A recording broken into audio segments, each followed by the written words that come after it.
A judge has officially set a new trial date in the high-stakes legal drama surrounding Sean Diddy Combs, and the implications are enormous. Why was the trial rescheduled, and how will this change affect the prosecution and defense as they get ready for what could be one of the most explosive court battles in recent history? This case has already captured the attention of the world, and with new developments, it's obvious that the stakes couldn't be higher.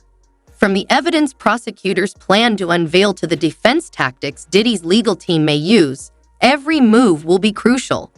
Could Diddy benefit from this new date, or is it merely giving the prosecution more time to strengthen their case?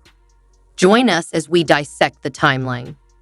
Discover the main players anticipated to testify and the true significance of this trial date change.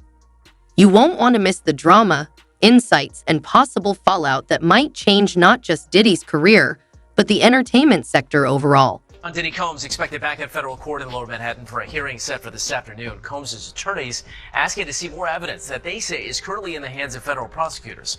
The music mogul is being held without bail following his arrest in September in a federal sex trafficking case. Combs has pleaded not guilty. His trial is set for May. The judge announces a new date for the trial. When a fresh trial date for Diddy Combs was announced, the courtroom was a flurry of activity. This ruling coincides with growing evidence and increased public scrutiny, providing an opportunity for the defense and prosecution to reevaluate their approaches. The judge attributed the rescheduling primarily to procedural issues, such as the requirement for further evidence review and witness preparation. One of the most anticipated court cases in Hollywood is likely to be influenced by this new timetable. Rapper and music producer Jay-Z has been accused of assault alongside Diddy, but he's not the only celebrity that's facing accusations connected to the Sean Combs sex scandal. I've been reporting this story for a few months now. Let's dive into some of the other notable names that are connected. Oscar-winning actor Cuba Gooding Jr. is accused of groping music producer Rodney Jones while on Combs' yacht in 2023. That's according to a lawsuit filed by Jones. Cuba Gooding Jr. denies the allegations. R&B singer Aaron Hall is accused of assaulting a woman in 1990. The woman filed a lawsuit against Hall and Diddy that alleged that Combs assaulted her first. Both Hall and Diddy deny the allegations. Bad Boy Records producer Harvey Pierre, Diddy, and an unnamed person were sued by Anna Kane, the ex-wife of an NHL player. Kane alleged that the three gang raped her when she was just 17 years old after they trafficked her across state lines in 2003. Pierre denies the allegations. Diddy's son, Christian Combs, was accused of groping and assaulting a woman who was working on a yacht leased by Diddy in 2022. She says she was given a spike shot of tequila and that she told the captain, but that he was paid by Diddy as part of a cover-up. Rapper Young Miami, who once dated Combs, has also been named in lawsuits against Diddy. She was accused of being a part of his sex trafficking operation. Another allegation claims that she harassed a woman who was assaulted and impregnated by Diddy to have an abortion. There are significant legal ramifications for the prosecution, which provide a chance to strengthen their case and guarantee strong defense arguments for Diddy's team.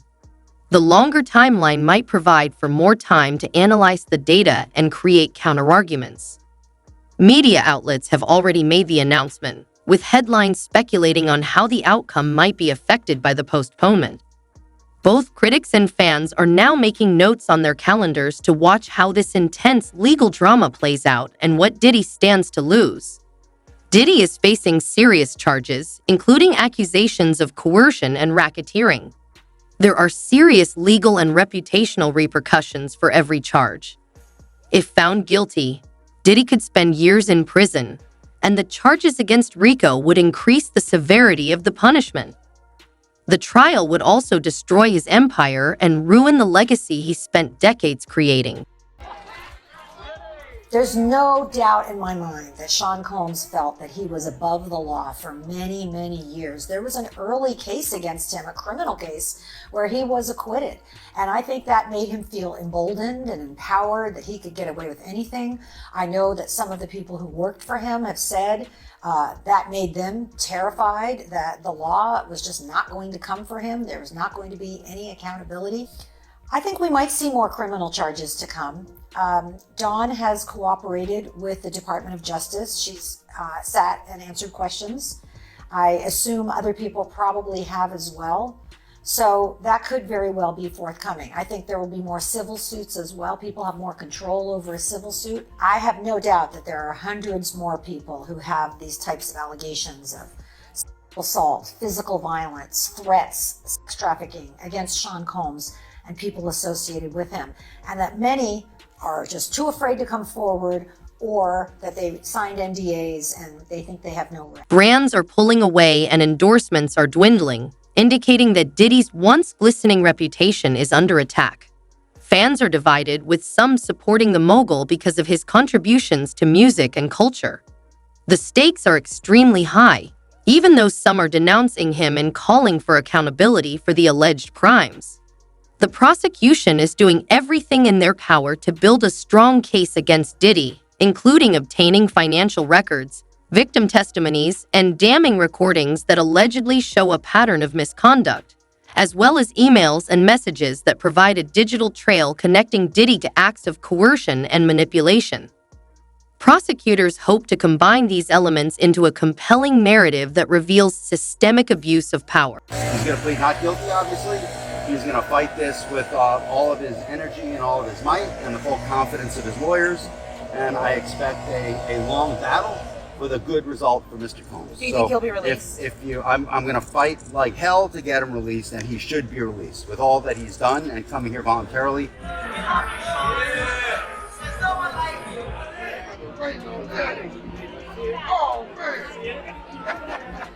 You said the police were working with you on this case. You wanted to get the report. We talked about this. You said things were going smoothly, but now it's not. So when did that change? Last night, actually, I got an email from them, the county, not the city police, that then said I needed a subpoena to get the records, which I think we all know about Freedom of Information Act, which requires public information be given freely.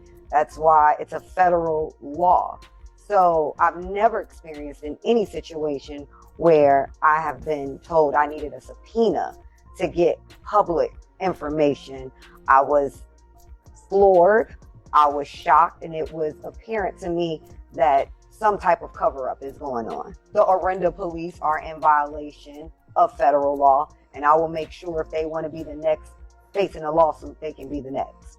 The prosecution has reportedly spent months preparing their testimonies to withstand cross-examination, and their focus on NDAs as tools of silence aims to undermine the defense's arguments while highlighting the alleged misuse of contracts to protect misconduct, strengthening the RICO charges. Witnesses are central to this strategy, ranging from alleged victims to I&D industry insiders. Prosecutors aim to portray Diddy as the mastermind of a criminal enterprise rather than just a single transgressor. Defense strategies aim to refute the accusations.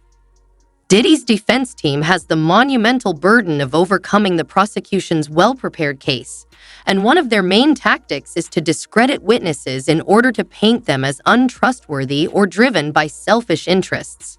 The defense is anticipated to contest the legality and chain of custody of the evidence, including digital correspondence and recordings. In March of this year, special agents from HSI executed search warrants at Combs' residences in Miami and Los Angeles. They also executed a warrant for Combs' electronic devices. During those searches, agents seized evidence of the crimes charged in this indictment. They seized firearms and ammunition, including 3 defaced AR-15s and a large capacity drum magazine. They also seized evidence of the freak-offs, electronic devices that contain images and videos of the freak-offs with multiple victims. And they seized cases of the kinds of personal lubricant and baby oil that Combs' staff allegedly used to stock hotel rooms for the freak-offs, more than 1,000 bottles altogether. Why are we having this pushed again? I mean, it does need time, right? Yeah, I think this is an important issue for the judge to determine. At the end of the day, I think it's really difficult for judges to put someone to detain a defendant pre-trial. At the end of the day, though, particularly with a case of this severity, the judge is weighing whether or not he obviously thinks that the defendant is going to flee, in this case Combs, or whether or not Combs is a danger to the community. Right. What the government is attempting to do now is to not only demonstrate that he's a risk of flight and that he's a danger to the community, but that continuously, since before even the investigation, Combs has been obstructing justice. So if he doesn't make it this time, will a fifth bail attempt happen? You can keep trying and trying. You can keep trying and trying, and he's probably going to go to the Second Circuit and do an appeal and see what the Court of Appeals has to say about it. Even if he doesn't win there, I wouldn't be surprised if they continue to try. Do you have a prediction?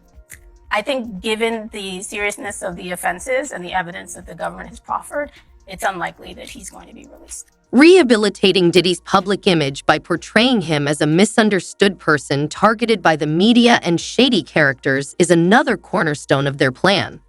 The defense aims to make the jurors feel sorry for them, pointing out legal nuances like mistakes in procedure or incomplete evidence gathering could also be crucial to their case. Lineup of witnesses who are testifying prosecutors will call on alleged victims, and the trial promises a star-studded witness lineup with important figures from the entertainment sector set to testify. Insiders and former workers with first-hand knowledge of Diddy's activities, their statements can be crucial in providing a thorough account of the alleged wrongdoing. Well, Andy, everything so far is going very smoothly, but you can be sure that's going to change in the months ahead as they get close to that May trial date. But Sean Diddy Combs got a break today from the dismal lockdown atmosphere of the Metropolitan Detention Center in Brooklyn by appearing here in federal court for this pretrial hearing in his federal sex trafficking RICO case.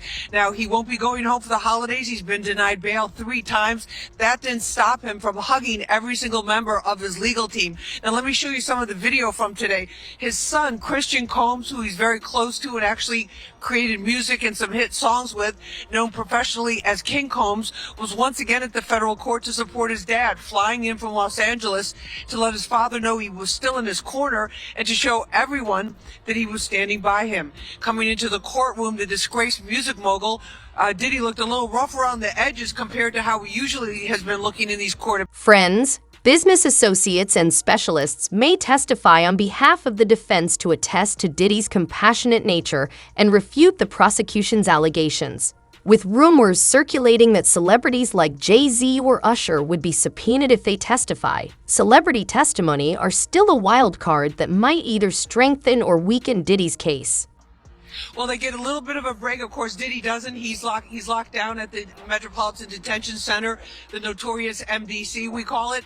But in terms of the legal team, they're still going to be working because the judge gave them until New Year's Eve, December 31st, to give for each side to give the other side all of the evidence that they have gathered. Now there are terabytes of digital evidence, and it keeps pouring in. And then also, Andy, but there's a big X factor here, and that is the ongoing criminal investigation, the ongoing grand jury that is hearing new evidence. So there can be a superseding indictment, meaning more charges, possibly more co-conspirators added at any particular time. So I think there was an effort today to get things smooth and on track and keep it that way through the holidays. But I think as we get closer to that May trial date, we can start to see some fireworks erupting in that courtroom as they fight over what that jury is going to be able to see and not be able to see. Andy? Yeah, that is a very good point. This case might be decided even before the jury walks in the room in terms of what is allowed in this case. Will Jay-Z and other famous people testify? The Fifth Amendment is a major factor in this situation, as if forced to testify, celebrities could invoke their right against self-incrimination. This would further pique public interest in the courtroom drama, and prosecution pressure to obtain testimonies adds to the high-stakes atmosphere with the media closely following every development. Jay-Z's possible involvement in the trial has become the focus of media speculation due to his connections to Diddy, raising questions about whether he might be called to testify. The federal indictment was unsealed, and this is what we know. He has been charged with federal trafficking and racketeering charges. The sweeping 14-page complaint unsealed in court after Sean Diddy Combs was arrested in New York City last night. This details allegations dating back to 2009, the indictment accusing him of abusing, threatening, and coercing women for years to fulfill his sexual desires, protect his reputation, and conceal his conduct. What we know about the arrest happened last night in New York City at the Park Hyatt Hotel. It comes roughly 6 months after federal authorities conducted a sex trafficking investigation raiding 2 of his luxury homes in Los Angeles and Miami. The lawyer for Sean Diddy Combs is calling this new indictment unjust prosecution, going on to say that he is an imperfect person, but he is not a criminal, and he says Combs has been cooperating with the investigation. Proof highlight the details that are most incriminating. Prosecutors must provide a variety of strong evidence, such as audio recordings, images, financial documents, and digital correspondence, all of which are meant to establish an indisputable case.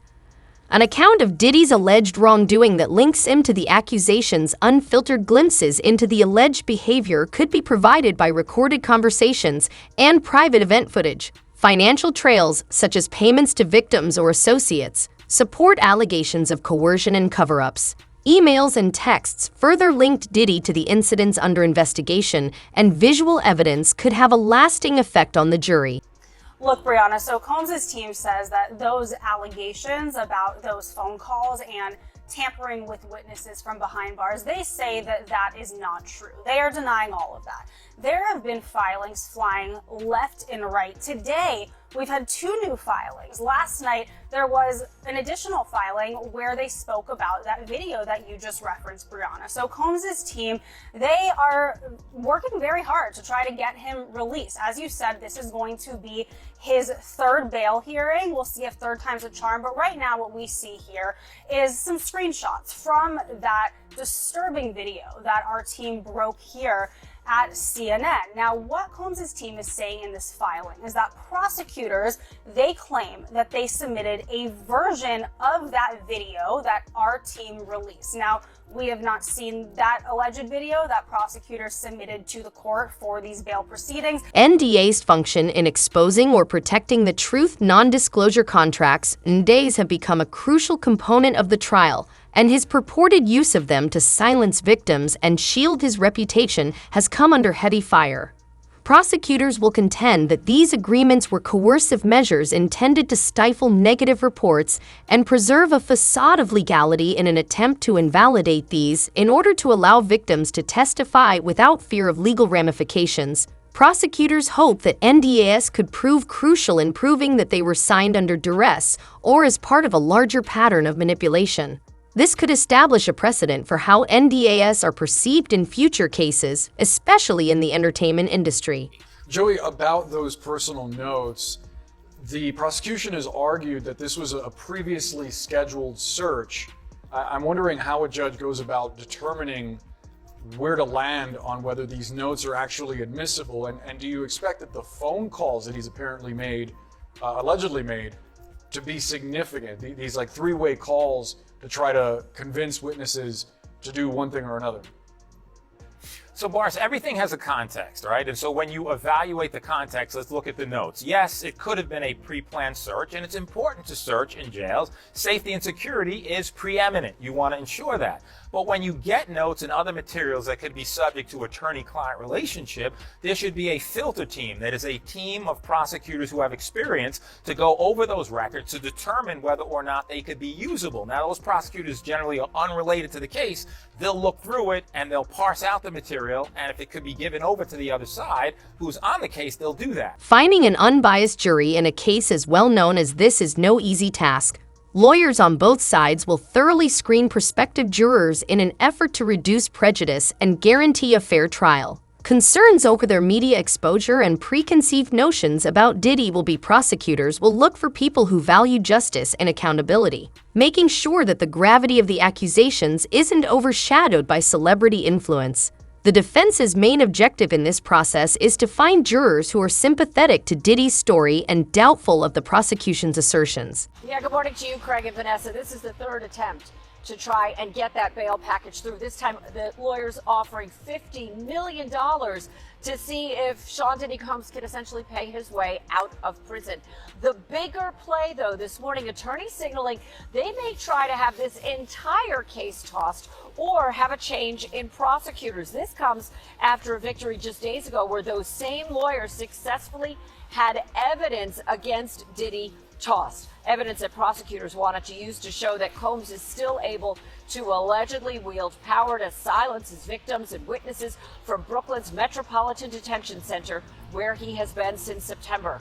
Prosecutors have now been ordered to destroy copies of notes that they seized when corrections officers swept Diddy's cell, part of a jail-wide sweep of all prisoners. Diddy's lawyers successfully arguing prosecutors had no legal right to see it or to use it, but prosecutors say those notes show he'd been in touch with a witness and suggested the former rapper was trying to pay this woman off to change her story to benefit him on his upcoming trial on sex trafficking and racketeering. Among the prosecutor's allegations, the defendant has continued to engage in a relentless course of obstructive justice designed to subvert the integrity of these proceedings. The defendant has shown repeatedly, even while in custody, that he will flagrantly and repeatedly flout rules in order to improperly impact the outcome of his case.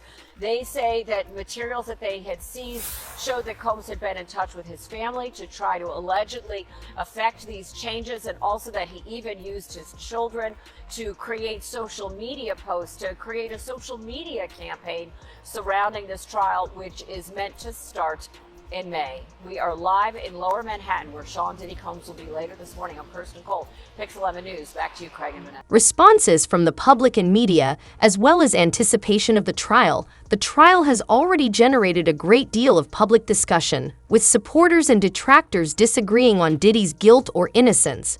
The trial's cultural significance is reflected in the flurry of trending conversations and hashtags on social media sites. The courtroom itself is anticipated to attract a large crowd, and its spectacle will probably be enhanced by live television. Public opinion is greatly influenced by media narratives, and mainstream news outlets and tabloid blogs are analyzing every detail, from witness lists to evidence leaks. The entertainment industry's reaction has been more muted, with many celebrities opting to remain silent rather than endorse or denounce Diddy's trial. The trial's fate is still up in the air, with multiple conceivable outcomes. Diddy's career could end due to a conviction, which would also result in severe legal repercussions and irreversible harm to his reputation. However, a penny might give him an opportunity at redemption. Even if the accusation's stain might persist, a mistrial or hung jury would leave the matter open. Extending the drama and attracting more attention, plea agreements are also being considered, which might provide Diddy with an escape route but raise concerns about the victim's right to justice. Let's continue our attention to a major headline taking place in New York City and the pretrial hearing continuing on in this Sean Diddy Combs case. A pretrial hearing taking place some 138 days before trial. Let's be joined right now here on the ground in New York by Fox 5's Lisa Evers. Lisa, thank you so much for joining us here on Live Now from Fox. What can you tell us about what took place inside that courtroom today?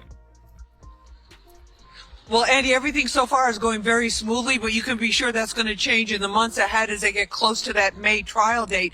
But Sean Diddy Combs got a break today from the dismal lockdown atmosphere of the Metropolitan Detention Center in Brooklyn by appearing here in federal court for this pretrial hearing in his federal sex trafficking RICO case.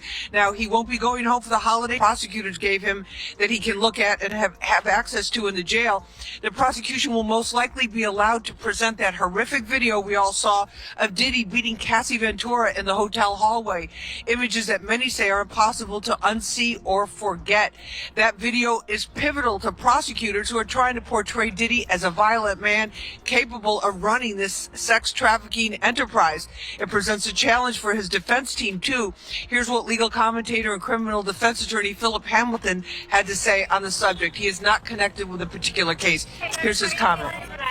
And if at the end of the day, they don't like your client, maybe they're not listening to your defense because their minds have already been made up. So the defense is certainly going to have to jump the PR hurdle here in order to be able to effectuate what it is that Diddy wants, which is a win. And that in many respects is going to take a lot of energy out of them. But with the defense team that he's put together, I don't have any doubt that they have the competency and the ability to fight at the highest of levels for him. And he does, Andy, have a very high-powered legal defense team, 5 people in court every single time that we're seeing them, many more behind the scenes. But prosecutors also have a very tough team, top-notch, as well as mountains of evidence. And Andy, one of the other things that's interesting about this is I asked our legal expert, Hamilton, about all of these civil cases that just continue to mount. We hear, it seems almost every week, of a new one being filed. He said that that's bad news for Diddy, of course, because it's distracting him and his legal team. They have to answer these cases. Prosecutor as well. Joey, thanks so much for being with us. This is Sean Combs' third try to get out on bail. Do you think he has a better chance this time around? So he may, Boris. Good to be with you. And here's why. You heard Elizabeth reference the issue of the recording, and here's why it's significant in terms of its manipulation. Just to reset, the critical to his denial on bail were really 2 factors. The one factor related to him being a danger to the community. The other factor being how he would potentially obstruct witnesses. Now, critical in the prosecutor's arguments at those previous hearings was the fact that there's this tape that everyone has seen, and they said, prosecutors did, that tape was in the context of a freak-off. It was in the context of sex trafficking. It was in the context of him being violent as it related to that count in the indictment against Miss Ventura, right, who's referred to as victim 1. But here now comes the defense saying, hey, by the way, the prosecution has misled you, court.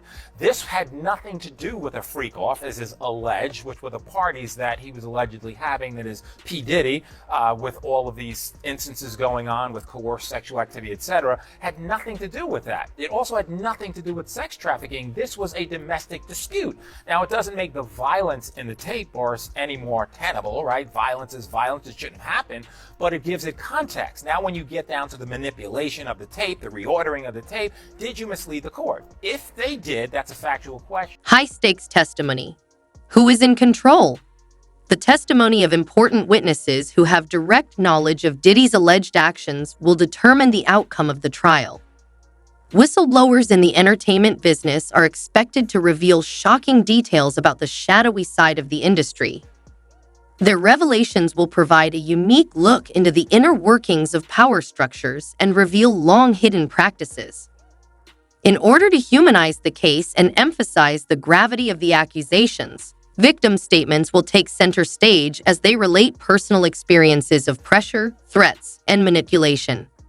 Whether they support the prosecution or the defense, Diddy's former associates, employees, business partners, and collaborators are anticipated to testify. Their knowledge will be crucial in elucidating the events that are being investigated. Day will come when we will name names other than Sean Combs, and there's a lot of names. It's a long list already. And of course, I already know who some of these individuals are, but because of the nature of this case, we're going to make damn sure that we're right before we do that. But the names that we're going to name, assuming that our investigators confirm and corroborate what we've been told, are names that will shock you. Diddy's Los Angeles and Miami mansions raided by SWAT teams. His sons, Justin and King, in handcuffs in their own yard. Homeland Security tells ET the bi-coastal operation is part of an ongoing investigation. More money, more problems. We don't know if the embattled music mogul was home during either raid. ET's reached out to Diddy's reps for comment. Meanwhile, a police presence swarming his high-end Beverly Hills neighborhood. Officers going room to room, carrying zip ties and serious firepower. In the driveway, law enforcement vehicles parking next to, we assume, Diddy's luxury cars. Then, of course, his 2 sons, 30-year-old Justin and 25-year-old King. At one point, they seem to be sharing a laugh. It's also worth noting, Homeland Security tackles sex trafficking crimes, something Diddy was accused of in a lawsuit by his ex Cassie back in November. Guys, have you seen what you need to sign if you go to a Diddy party?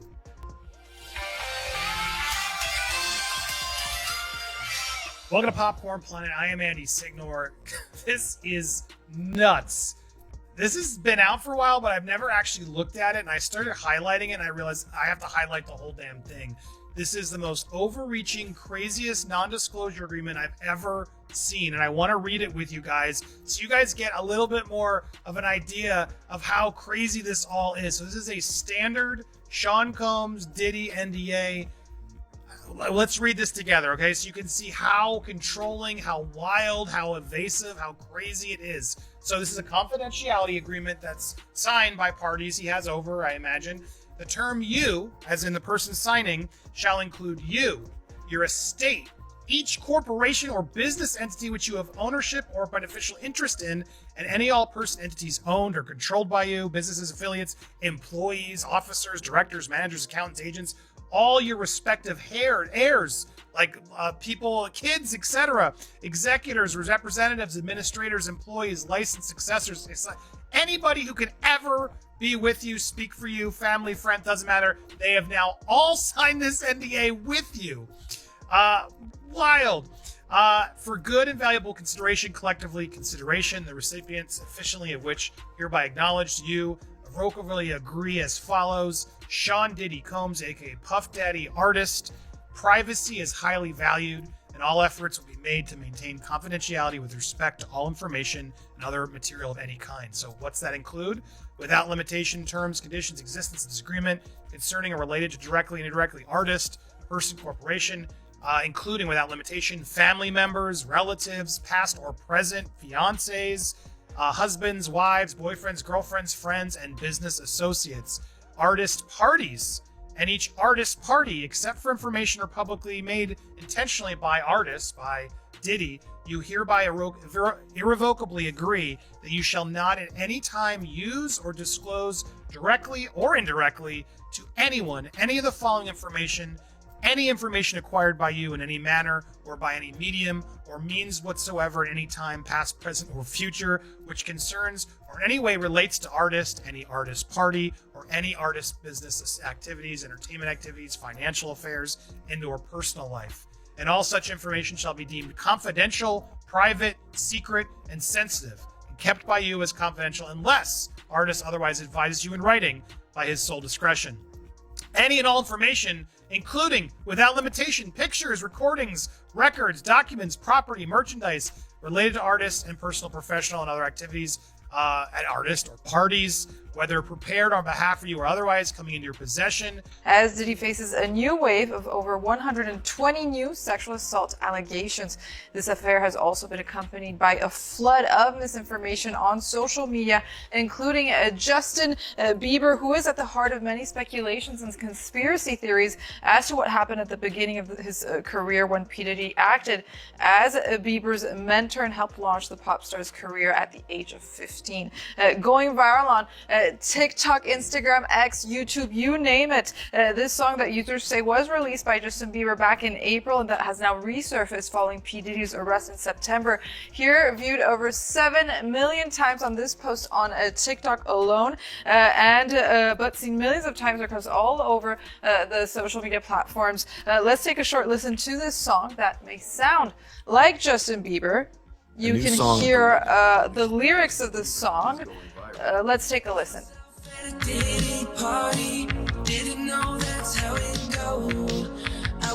So as you can see, the lyrics of the song allegedly include "Lost myself at a Diddy party," where the song appears to make reference to allegations of sexual abuse and other misconduct at the P. Diddy residence. Is there any way then to prove the veracity of the song, Catalina? Well, a song that sounds like Justin Bieber, but the song is likely fake. Firstly, there's no concrete evidence to prove the existence of this song, including no official confirmation from credible sources or news outlets. This song does not even appear on Justin Bieber's official catalog of music on his website. We put the song through an AI detection tool that determined that this song is actually likely to be AI generated. Additionally, for example, on this video that we just saw circulating on X, we found anomalies on the people's faces in the clip. You could see anomalies in the eyes, anomalies in the faces that don't even seem human, as well as what what is allegedly P. Diddy's face. You can see anomalies in his thumb and his mouth. So all indications that this audio and video. Prosecutors are laying the groundwork for Diddy's burial by constructing an unwavering case that will exclude any possibility of doubt. Their main focus is on the RICO charges, which demonstrate a pattern of abuse and exploitation that positions Diddy as the mastermind of a criminal enterprise. They sought to show that his acts were not isolated, but rather were a part of a planned plan to keep power and stifle criticism in order to destroy Diddy's public persona. Prosecutors will point out past actions that go against his meticulously constructed persona, such as revealing instances of wrongdoing and hypocrisy, as well as the use of NDAS to stifle negative information. They will present strong evidence in the form of recordings, testimonies, and financial documents that demonstrate a pattern of abuse that cannot be denied. Since his final stand Hail Mary tactics, Diddy's legal team is under tremendous pressure as the trial goes on, and part of their plan will probably be to argue that important information was not admissible because it was obtained inappropriately or is not credible. They will cast witnesses as opportunists looking for money or publicity, casting doubt on their integrity and motivations. The defense can also try to assign guilt by pointing to other members of Diddy's circle who might have contributed to the alleged wrongdoing. This strategy seeks to raise reasonable doubt, which will make it more difficult for the jury to return a unanimous guilty decision. Public relations initiatives will also be crucial, as the defense will use media campaigns to change public perception in Diddy's favor. The ultimate decision: what will happen to Diddy after the trial is over. Everyone will be watching to see what the jury decides. A guilty decision would mark the demise of one of the most recognizable personalities in the music business, leading to harsh legal sanctions and irreversible harm to his reputation. On the other hand, Diddy's acquittal might provide him with a route to redemption, even though the accusation's specter may persist for years, and the trial's effects are long-lasting. In addition to Diddy, it compels Hollywood to face its culture of concealment and impunity, urging further victims to come forward and pressing the sector to enact changes. Celebrities involved in the trial might also experience backlash as the public calls for increased accountability and openness.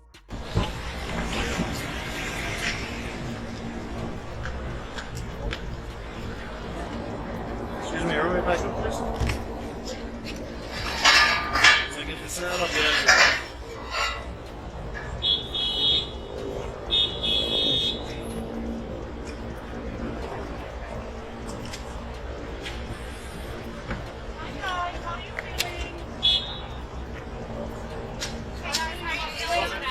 How are you going to be spending the holidays?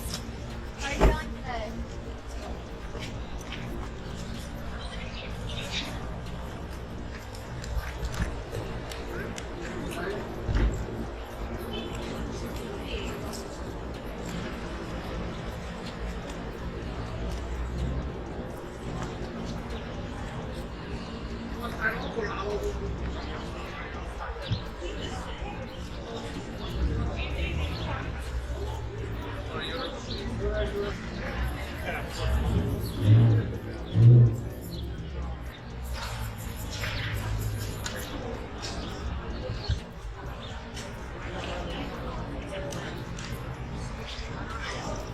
Here is all the information you require regarding the most recent development in Diddy's case, including the new trial date and possible outcomes. This case is expected to change the standards of accountability in Hollywood. Please click the like button if you thought this breakdown was informative. Thank you for watching, and we'll see you in the next video. Please subscribe to the channel and enable notifications so you don't miss any updates.